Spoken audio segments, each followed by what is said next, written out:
दोस्तों आप सबको जय मसीह। एक बार फिर से इस वीडियो में मैं आपका स्वागत करता हूं। दोस्तों ये वीडियो आप सभी के लिए बहुत ही महत्वपूर्ण है, इसलिए इस पूरा वीडियो को आप शुरू से अंत तक आप जरूर देख लीजिएगा। दोस्तों कभी आपने इस बात पर को विषय में सोचा है कि इंसान जब मर जाता है तो उसकी आत्मा उसकी शरीर से निकल करके कहाँ चला जाता है? क्या उसकी आत्मा स्वर्ग में चला जाता है या नरक में चला जाता है, या उसकी आत्मा भटकती हुई आत्मा बन जाती है? क्या कभी आपने इस बात पर विचार किया है? दोस्तों इसी बात को आज मैं आपको इस वीडियो की सहायता से बतलाने के लिए आया हूँ। जब एक व्यक्ति जब मर जाता है उसकी आत्मा कहाँ पर चला जाता है, क्या बन जाता है, इस बात को आज मैं आपको इस वीडियो की सहायता से बतलाने वाला हूँ। इसलिए इस पूरा वीडियो को आप शुरू से अंत तक आप जरूर सुन लीजिएगा, ताकि आप जो है इस सच्चाई को आप जान सको और आप जो है अपने जीवन में और मसीह जीवन में आप आगे बढ़ सको। चलिए बिना किसी देरी के इस वीडियो को हम शुरू करते हैं। दोस्तों इब्रानी पवित्र शास्त्र में जो शब्द मरे हुए लोग के लिए उपयोग में लाया जाता है वो है सियोल। सियोल, इस सियोल शब्द का मतलब साधारणतः अर्थ होता है मरे हुओं का स्थान या आत्माओं का स्थान। जो व्यक्ति मर जाता है उसकी जो आत्मा जहां वास करती, जहां रहती है, उसका जो अर्थ है, उसका जो नाम है वो अधोलोक है। जब कोई व्यक्ति मर जाता है उसकी आत्मा सियोल में इकट्ठा होता है, मतलब अधोलोक में इकट्ठा होता है, जहां पर आत्माओं का रहने का स्थान कहा जाता है बहुत सारे स्कॉलर या बाइबल के अनुसार। तो जब कोई व्यक्ति मर जाता है उसकी आत्मा जो है अधोलोक में चला जाता है, अधोलोक में वास करने लगता है। और सियोल के बराबर एक यूनानी शब्द है हैडिस। हैडिस का अर्थ होता है अधोलोक या मरे हुओं का स्थान, मरे हुओं का स्थान। अर्थात जब कोई एक व्यक्ति मर जाता है उसकी आत्मा उनके शरीर से निकल करके उसी स्थान में चला जाता है जिसको अधोलोक बोलते हैं, और इब्रानी भाषा में सियोल बोलते हैं और यूनानी भाषा में उसे हैडिस बोलते हैं। ये जो स्थान है वो मरे हुओं का स्थान है। कहा जाता है यीशु मृत्यु के बाद उसी जगह पर अधोलोक में गया था जहां आत्माएं वास करती है।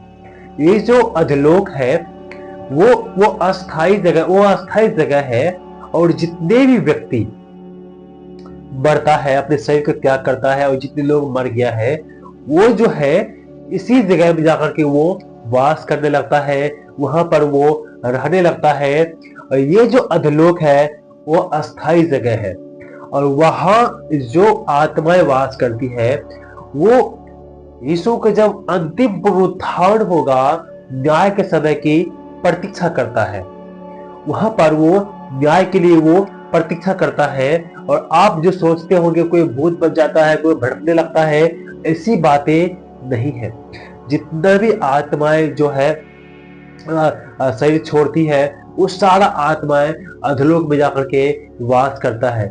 इसको बताने के लिए एक बाइबल वर्ष में आपको पढ़ूंगा जो मिलता है प्रकाशित वाक्य 20 अध्याय उसका 11 पद से 15 पद में। यह इस प्रकार से लिखा हुआ है, फिर मैंने एक बड़ा श्वेत सिंहासन और उसको जो उस पर बैठा हुआ है देखा।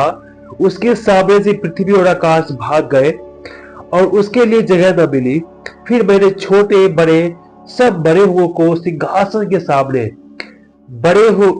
खड़े हुए देखा, और पुस्तकें खोली गई, और फिर एक और पुस्तक खोली गई, अर्थात जीवन की पुस्तक। और जैसे उन पुस्तकों में लिखा हुआ था वैसे ही उनके कामों के अनुसार मरे हुओं का न्याय किया गया।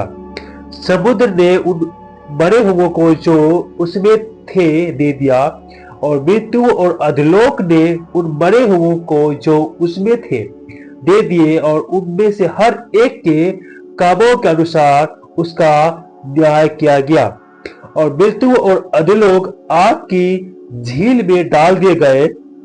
यह आग की झील दूसरी मृत्यु है, और जिस किसी का नाम जीवन की पुस्तक में लिखा हुआ न मिला वह आग की झील में डाल दिया गया।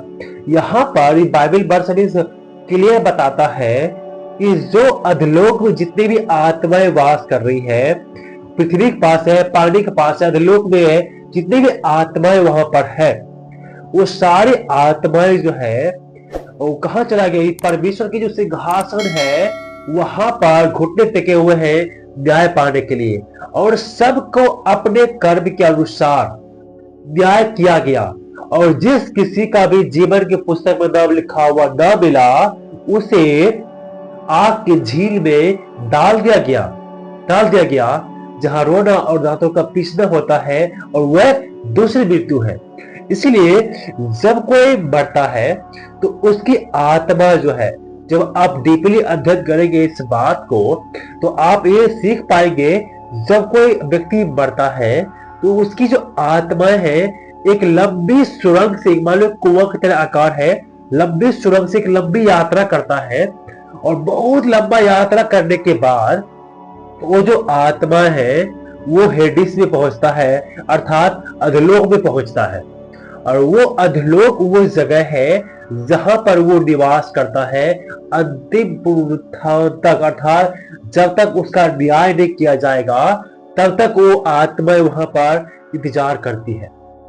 एक उदाहरण मैं आपको देना चाहता हूं, जो आप पढ़ेंगे लूका रचित सुसमाचार उसका 16 अध्याय 19 से 31 जब पूरा पढ़ेंगे, वहां पर धनवान मनुष्य और निर्धन लाजर के बारे में अच्छे से एक्सप्लेन किया प्रभु यीशु मसीह ने, वहां बारे में साफ साफ बताया। और वहां जब उस पूरे पैराग्राफ को पढ़ते हैं तो हम वहां पर क्या पाते हैं? अब्राहम और लाजर दोनों अपने उम्र के अनुसार वो मरने के बाद जो है, जो निर्धन लाजर था उसकी आत्मा को स्वर्गदूत ने अब्राहम की गोद में, अर्थात स्वर्गलोक में रखा। लोक एक अलग जगह है, अब्राहम की गोद वहां रखा। जब धनवान व्यक्ति भी मारा गया, उसके शरीर को गाड़ा गया, उसकी आत्मा को जो है स्वर्गदूत उस स्थान, अधलोक के उस स्थान में रखा जहां पर पीड़ा होती है। अर्थात इस पैराग्राफ के अनुसार हम कह सकते हैं कि वहां आत्माओं, अधलोक के अंदर में जहां पर मृतों की आत्मा वास करती रहती है, और कुछ समय के लिए जब तक न्याय न हो जाए, वहां पर भी दो स्थान हमें बाइबल बतलाता है। एक अब्राहम की गोद जिसे स्वर्गलोक कहा जाता है, दूसरा है जहां पर पीड़ा दिया जाता है जिसको नर्क लोक कहा जाता है। अधलोक के अंदर में ही ये दो जगह है।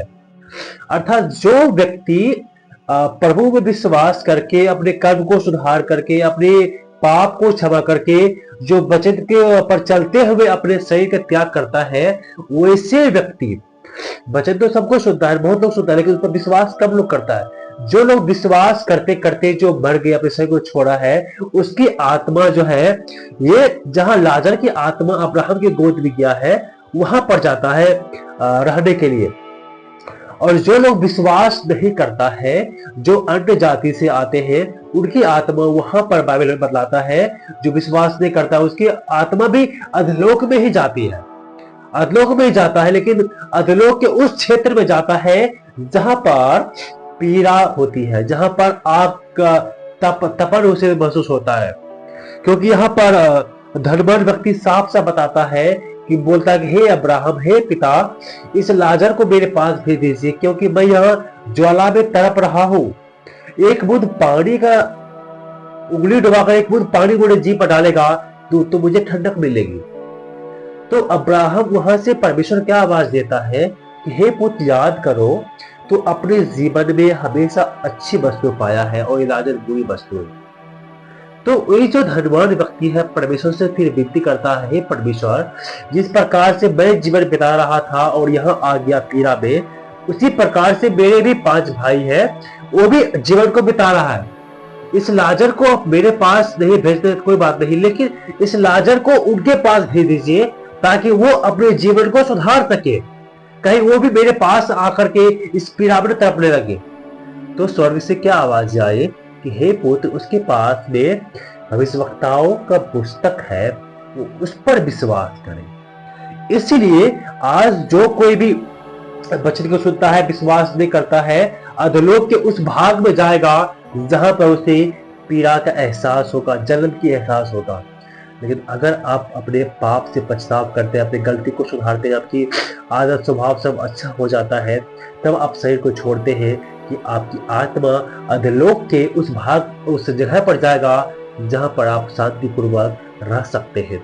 इसलिए इस बातों को आप ध्यान दें, आप सुसमाचार पर विश्वास करें ताकि आप जो है उस पीड़ा में न तड़प सके। इसलिए इस पूरे पैराग्राफ को, उस वाले अध्याय को आप अच्छे से लूका का पढ़ लीजिएगा, तब आप बिल्कुल तरह अच्छी तरह से समझ जाएंगे। और इस वीडियो के द्वारा आज हमने क्या सीखा, जब कोई व्यक्ति मरता है, मरने के बाद उसकी जो आत्माएं है एक लंबी यात्रा करके उस अधोलोक में पहुंचता है जहां पर आत्माओं को रहने का स्थान कहा जाता है, जिसे सियोन या हेडिस कहा जाता है। उसका अर्थ होता है आत्माओं को रहने का स्थान, और उसको हम हिंदी में अधोलोक कहते हैं।